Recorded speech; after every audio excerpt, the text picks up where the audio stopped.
ఏంది ఎలక్షన్లు అయిపోయినాయి, మళ్ళీ ఇది ఎంత అయిపోయింది, సీఎం అయిపోయినాడు, ప్రధాని అయిపోయినాడు, మంత్రులు అయిపోయినారు, అంతా అయిపోయినాడు, ఇంకా కేతిరెడ్డిని ఇంకా ఏంది చెప్తున్నాడు ఏందని. సరే, ద బ్యూటీ ఆఫ్ డెమోక్రసీ, ప్రజాస్వామ్యం వర్ధిల్లాలని పెద్ద పెద్ద స్టేట్మెంట్లు ఇస్తూ ఉంటాం, అతిపెద్ద డెమోక్రటిక్ నేషన్ అని చెప్తూ ఉంటాం. కానీ ప్రతి చోట కూడా ఏం జరుగుతుంది, ఏం జరిగిందని నేను 2014లో చూసా. దొంగ ఓట్ల ఎక్కించుకునే కార్యక్రమం, దాని మీద విపరీతంగా ఫైట్ చేయడం జరిగింది. తర్వాత దాన్ని ఆధార్ కార్డుతో లింక్ చేయాలని తీసుకున్నారు, కానీ మ్యాండేటరీ కాదు అనేది కూడా ఒక లింక్ పెట్టి తీసుకున్నారు. ఎందుకంటే మనకు అలా దరిద్రం ఉంది. గ్యాస్ సిలిండర్లు కావాలన్నా ఆధార్ కార్డుకి లింకు కావాలా, లేకుంటే ప్రతిదానికి ఆధార్ కార్డుతో ఉండాలి అని చెప్తారు. కానీ ప్రజాస్వామ్యాన్ని నిలబెట్టేది మాత్రం ఆధార్ కార్డుతో మ్యాండేటరీ కాదు అని చెప్పి ఇచ్చినారు. మరి మిగతా దానికందరికీ మ్యాండేటరీ ఎందుకైందో, దీనికి ఎందుకు ఖచ్చితంగా ఇవ్వాలి అనేది మాత్రం మరి ఆదేశించలేకపోయింది. సరే, వాటి మీద, దొంగ ఓట్ల మీద అదేవిధంగానే ఇప్పటికీ కూడా ప్రతి నియోజకవర్గంలో 10 నుంచి 20,000 30,000 వరకు దొంగ ఓట్లతోనే ప్రజాస్వామ్యం గెలుపోవటంను డిసైడ్ చేసే పరిస్థితులు ఉన్నాయి. కానీ నన్ను ఎట్లాగో ఎలక్షన్స్ అయిపోయినాయి, ఓడిపోవడం జరిగింది. కానీ దీనికి సంబంధించి ఏ విధంగా ప్రతి ఒక్కటి చోట కూడా ఈవీఎంస్ అనేది ఇప్పుడు పెద్ద క్వశ్చన్ మార్క్. ఏం జరుగుతుంది, ఏ విధంగా అని చెప్పేసి డే 1 ఈ ఎలక్షన్ ప్రాసెస్ అంతా కూడా మనం చూస్తే తప్ప, ఎలక్షన్ ప్రాసెస్ చూస్తే కరెక్ట్ ఎలక్షన్స్కి ఒక వారం 10 రోజుల ముందు, నోటిఫికేషన్కి వారం 10 రోజుల ముందు అక్కడున్న ఎలక్షన్ కమిషన్ మెంబరు గోయల్ అనే అతను రిజైన్ చేస్తాడు.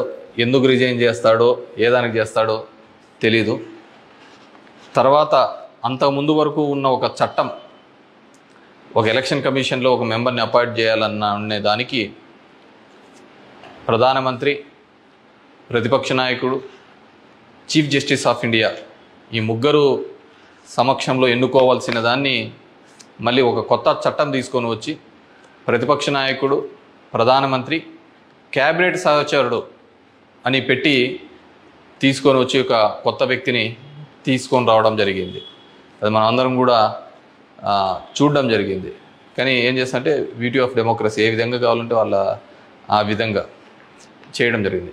ఈరోజు నేను కొన్ని ఉదాహరణలతో, నేను ఆంధ్రప్రదేశ్ దీనిల గురించి మాట్లాడితే మీరు ఇట్లా ఓడిపోయినారు కాబట్టి ఏమైనా చెప్తా అంటారు, ఏమైనా మాట్లాడుతూ అంటారు, ఏం అప్పుడు లేదా ఇప్పుడు లేదా అని కూడా మాట్లాడుతూ ఉంటారు. నేను ఇంతకుముందు కూడా చెప్పా, ఏ విధంగా కేవలం ఒకటి మాత్రమే ప్రశాంత్ కిషోర్ ఏ విధంగా చెప్తాడు, కేకే సర్వే అనే వాళ్ళు ఏ విధంగా చెప్తారు, లేకుంటే అశ్విని దత్ అనే అతను ఏ విధంగా చెప్తాడు 160 అని చెప్పేసి. ఎందుకంటే ప్రజల నాడి ఎవరికి దొరకలేదు, అందలేదు అనేది వాస్తవం. అలాంటప్పుడు వీళ్ళు ఏమాత్రం గ్రౌండ్ రిపోర్టు చేయని వీళ్ళకి ఏ విధంగా తెలుస్తుంది. వన్ థింగ్ ఏదైనప్పటికీ కూడా నేను కొన్ని పత్రికల్లో వచ్చిన ఆర్టికల్స్, అదేవిధంగా మిగతా దానిలోకి వచ్చిన ఆర్టికల్స్ని దృష్టిలో ఉంచుకొని మీ ముందు కొన్ని ఉదాహరణలు తీసుకొని రావదలుచుకున్నాను. ఇక్కడ చూసినామంటే తమిళనాడు రాష్ట్రంలో తిరువల్లూరు నియోజకవర్గంలో ఇది పార్లమెంట్ వైజ్గా నేను చెప్తున్నాను, టోటల్ 14,30,738 ఓట్లు పోల్ అయింటే, కానీ ఈవీఎం మాత్రం కౌంట్ చేసినప్పుడు 14,13,941 ఓట్లు 47 ఓట్లు చూపించాడు. అంటే 16,791 ఓట్లు కౌంటింగ్ చేసిన దానికంటే పోలైన ఓట్లు తక్కువగా ఉన్నాయి తిరువల్లూరు అనే విధంగా. అదేవిధంగా అస్సాంలో చూస్తే 10,760 ఓట్లు తగ్గినాయి. అంటే వీళ్ళు కౌంట్ చేసిన దానికి, వీళ్ళు ఈవీఎంలో ఇచ్చిన దానికి పోలింగ్ అయిన దానిలోకి చూస్తే, పోలింగ్ అయినది చూస్తే 12,40,306 అయితే ఈవీఎంలో కౌంట్ చేసిన దానిలకు 12,29,546 ఓట్లు ఉన్నాయి. 10,760. ఒడిస్సా ధనకల్ అనే చోట 11,93,460 ఓట్లు ఈవీఎంలలో పోలయింటే ఈవీఎంలు కౌంట్ చేసినప్పుడు మాత్రం 11,84,33,000 9,427. అదేవిధంగా గుంటూరు మన ఆంధ్రప్రదేశ్లో చూస్తే 14,11,989 పోలయింటే కౌంటింగ్ చేసినప్పుడు 14,04,061 ఓట్లు 7,928 ఓట్లు పోలైన దానికంటే ఈవీఎంలలో తక్కువగా కనపడడం జరిగింది. అదేవిధంగా ఎక్సెస్ వచ్చినాయి, అంటే పోలైన దానికంటే ఈవీఎంలలో ఎక్సెస్ రావడం జరిగింది. ఆ సంఖ్య చూస్తే అస్సాంలో కరీంగంజ్ అనే చోట చూస్తే 11,36,538 ఈవీఎంలలో పోలయింటే ఎంచే టైంకి 11,40,349 అంటే 3,011 ఓట్లు పెరిగినట్టు కనపడినాయి. అదేవిధంగా ఒంగోలులో చూస్తే ఈ 13,99,707కి కౌంట్ చేసినప్పుడు 14,11,174 ఓట్లు. అదేవిధంగా ఒడిస్సా దాంట్లో బలాస్పూర్, మధ్యప్రదేశ్లో మండ్లా, అదేవిధంగా బీహార్లో బుక్సర్, ఇవన్నీ చోట పోలైన ఓట్ల కంటే ఈవీఎంలలో పెరిగిన ఓట్లు ఇవి. అదేవిధంగా ఇక్కడ పోలైన ఓట్ల కంటే ఇక్కడ తగ్గిన ఓట్లు. ఇది ఓవరాల్గా కూడా చెక్ చేసుకుంటే వచ్చిన విషయం.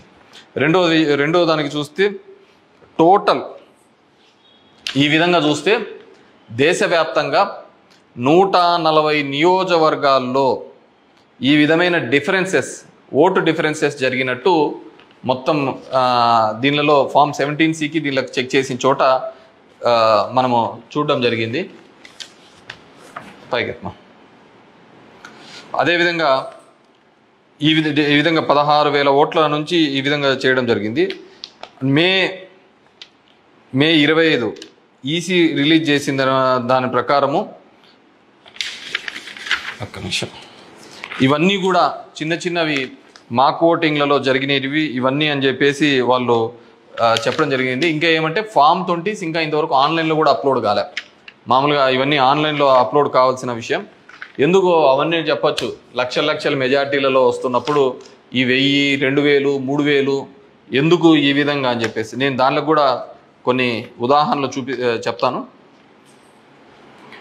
దీనిలో సంబంధించి చూస్తే మొదటిది ముంబై నార్త్ వెస్ట్ మహారాష్ట్ర దానికి సంబంధించి మొత్తం ఈవీఎంలలో పోలైన ఓట్లు 9,51,580 ఓట్లు మొత్తం పోలైనాయి.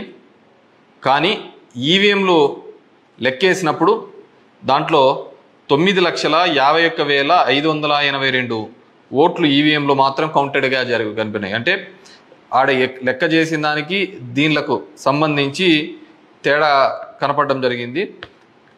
కానీ అక్కడ ఏం జరిగిందంటే శివసేన యూబీటీ అభ్యర్థి డిఫీటింగ్ అమోల్ గజనాన్ అనే అతన్ని 48 ఓట్లతో మాత్రమే అక్కడ ఓడించడం జరిగింది. అదేవిధంగా సెకండ్ కేసులో చూసినాము అంటే జైపూర్ రూరల్లో రాజస్థాన్లో 12,38,818 ఓట్లు ఈవీఎంల ద్వారా పోలయింటే కానీ ఈవీఎంలలో లెక్కించినప్పుడు మాత్రం అది 12,37,966 ఓట్లుగా మాత్రమే చేయడం జరిగింది. 852 ఓట్లు అక్కడ కౌంట్ కాలే. 852 ఓట్లు అక్కడ కౌంట్ కాలేదు. బీజేపీకి సంబంధించిన రావు రాజేందర్ సింగ్ అనే అతను ఈ సీట్ని గెలవడం జరిగింది.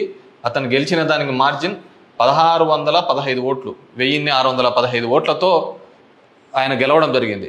1,600. కానీ అక్కడ వచ్చిన తేడా 852. ఇది ఇట్లా మారిపోయినా ఇది ఇట్లా గెలిచిందో అంటే ఆ లోయెస్ట్ మార్జిన్. ఎందుకని థర్డ్ కేసు చూస్తే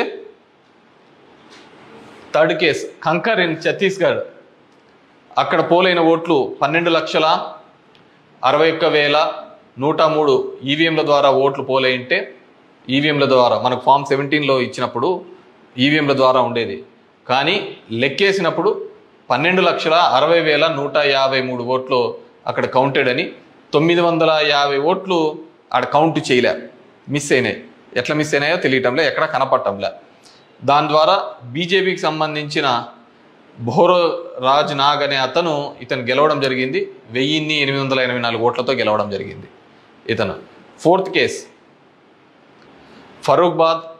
ఫరూఖాబాద్ ఇన్ ఉత్తరప్రదేశ్. 10,32,244 ఈవీఎం ఓట్లు పోల్డ్ అయితే, కానీ ఈవీఎంలలో చెక్ చేస్తే ఫామ్ 17 ఒక విధంగా ఉంది, దీనిలో చెక్ చేస్తే 10,31,740 ఈవీఎం ఓట్స్తో ఉన్నాయి. 460 ఓట్లు కౌంట్ చేయలేదు.